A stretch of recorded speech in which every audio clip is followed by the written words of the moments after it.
Assalamualaikum warahmatullahi wabarakatuh. Izinkan memperkenalkan diri. Nama Hafiz Abrasi, NPM 1901011069 dari kelas G Pendidikan Agama Islam semester 5, mata kuliah Al-Quran, Hadis dan Pembelajarannya. Baik, di sini saya akan menjawab soal terkait ujian tengah semester.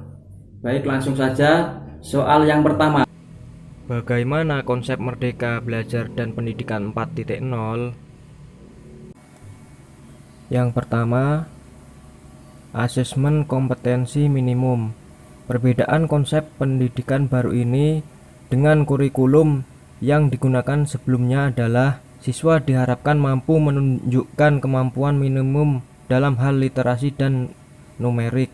Fokusnya bukanlah sebanyak apa siswa mampu mendapatkan nilai melalui penugasan dari guru, tetapi bagaimana siswa mampu berpikir secara kritis menggunakan kemampuan kognitifnya dalam bidang literasi. Misalnya, bila pada kurikulum sebelum-sebelumnya siswa lebih banyak diharapkan menghafal dan menerapkan materi yang mereka baca, dalam konsep asesmen kompetensi siswa diharapkan bisa berpikir logis untuk mengabstraksi maksud dan tujuan dari materi.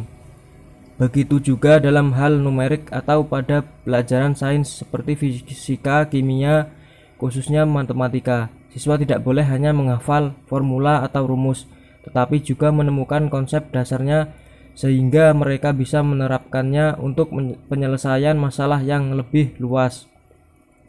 Dan yang kedua, survei karakter.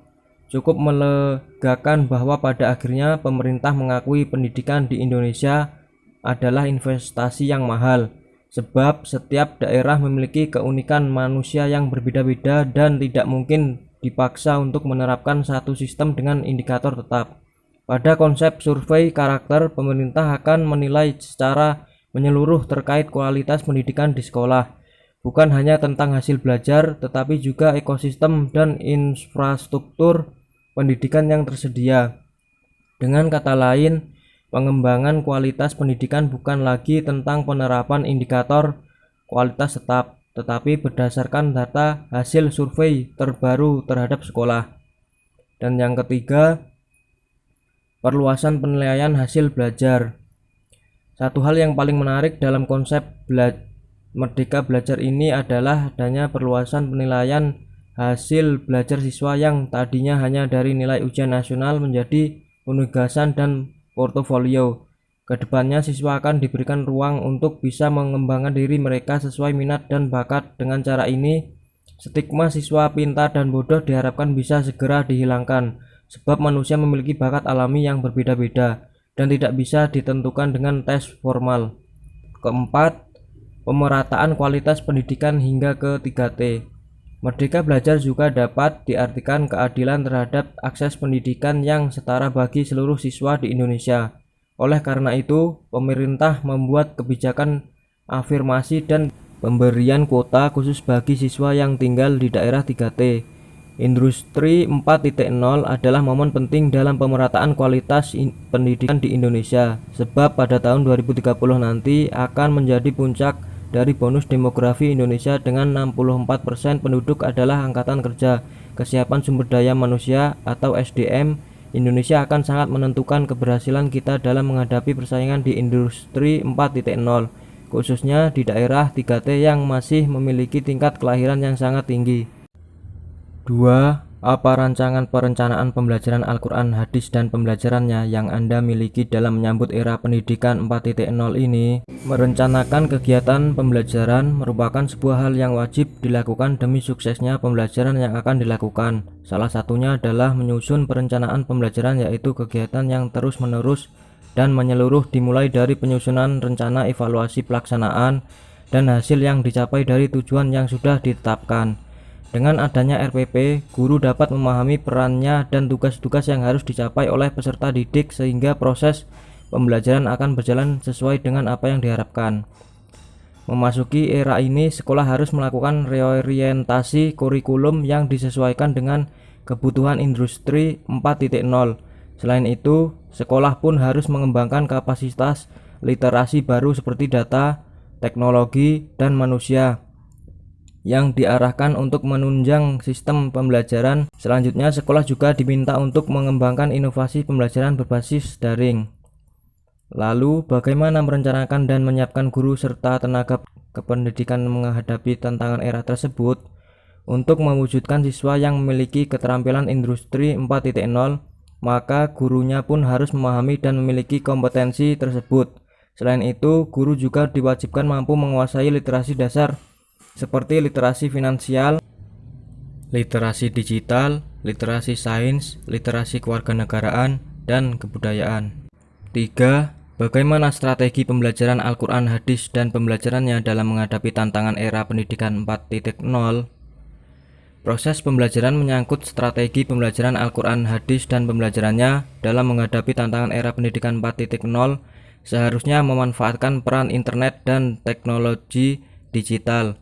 Salah satu solusi pembelajaran pada pendidikan di era revolusi adalah kombinasi antara pembelajaran berbasis online dengan model pembelajaran melalui tatap muka di kelas. Model pembelajaran tatap muka ini biasanya disebut face-to-face, sedangkan model pembelajaran online disebut e-learning, yang masing-masing memiliki keunggulan dan kelemahan. Namun yang dipadukan dalam kedua hal tersebut adalah keunggulan dari kedua model pembelajaran tersebut. Kedua hal tersebut tetap mengutamakan interaksi dan komunikasi guru dengan siswa maupun siswa dengan guru. Fenomena pendidikan era revolusi 4.0 dengan cara merespon kebutuhan revolusi industri yang menyesuaikan kurikulum baru sesuai situasi pada saat ini. Kurikulum tersebut menjadi pembuka jendela dunia melalui pemanfaatan teknologi yang mudah digenggam seperti internet. 4. Bagaimana pengembangan media pembelajaran Al-Quran Hadis dan pembelajarannya yang sesuai dengan era pendidikan 4.0? Pengembangan media pembelajaran merupakan serangkaian proses atau kegiatan yang dilakukan untuk menghasilkan suatu media pembelajaran. Media pembelajaran adalah alat yang dapat membantu proses belajar mengajar. Media pembelajaran berfungsi sebagai salah satu sumber belajar bagi siswa untuk memperoleh pesan dan informasi yang diberikan oleh guru, sehingga materi pembelajaran dapat lebih meningkat dan membentuk pengetahuan bagi siswa. Media pembelajaran memiliki beragam jenis, diantaranya media berbasis visual, media berbasis audiovisual, media berbasis komputer, dan multimedia berbasis komputer dan interaktif video. Pembelajarannya yang sesuai dengan era pendidikan 4.0 yaitu e-learning, penggunaan teknologi informasi sebagai bagian dari metode pembelajaran pada akhirnya tidak bisa dihindari lagi. Dan salah satu contoh dari e-learning yang makin populer saat ini adalah penerapan penggunaan Google Classroom atau biasa disingkat GC. Google Classroom adalah sebuah media pembelajaran yang sangat efektif, efisien, dan menarik dalam membantu guru menyelenggarakan kegiatan belajar mengajar, khususnya pembelajaran jarak jauh. GC memiliki banyak sekali keunggulan dalam kaitannya dengan proses belajar mengajar. Kelebihan itu antara lain: yang pertama, mudah diakses. Ini karena Google Classroom memiliki versi desktop dan mobile, sehingga bisa digunakan pada komputer, laptop, tablet, dan ponsel pintar. Yang kedua, gratis. Anda tidak perlu membayar apapun. Inilah salah satu layanan terbaik dari Google. Bahkan Google menyediakan storage yang cukup besar dalam Drive, termasuk versi unlimited untuk Google Edu. Ketiga, simple. Pada dasarnya sangat mudah untuk menggunakan, memaksimalkan, dan memanfaatkan Google Classroom, asalkan memahami prinsip dasar serta fitur yang ada. Yang keempat, stabil. Jarang sekali bahkan nyaris tidak pernah ada gangguan saat menggunakan GC dikarenakan faktor maintenance atau server down. Dan yang kelima, kerapihan data yang baik. Dengan GC, Anda sebagai guru bisa dikatakan memiliki tugas yang lebih mudah, karena proses input dan penyimpanan data, file, materi, nilai termasuk agenda sudah tercover dengan baik, khususnya karena ada fitur kalender, drive maupun spreadsheet. 5. Apa pendapat Anda yang tentunya didukung dari berbagai teori yang kuat terkait evaluasi pembelajaran Al-Quran Hadis dan pembelajarannya dalam suasana yang berdampingan dengan COVID-19? Evaluasi adalah penilaian kinerja di mana setelah bekerja atau belajar ada uji kompetensi yang harus dihadapi untuk menguji pemahaman. Al-Quran Hadis adalah bagian dari mata pelajaran pendidikan agama Islam yang diberikan untuk memahami dan mengamalkan Al-Quran sehingga mampu membaca dengan fasih, menerjemahkan, menyimpulkan isi kandungan, menyalin dan menghafal ayat-ayat terpilih serta memahami dan mengamalkan hadis-hadis pilihan sebagai pendalaman dan perluasan kajian dari pelajaran Al-Quran Hadis dari madrasah aliyah dan sebagai bekal untuk mengikuti jenjang pendidikan berikutnya. Namun, dengan mewabahnya virus corona atau COVID-19 di awal tahun 2020 telah menciptakan kebutuhan khusus dalam proses pembelajaran dan perlunya menjaga jarak dalam interaksi sosial atau social distancing, karantina, dan isolasi sehingga setiap individu yang rentan tidak akan terkena virus.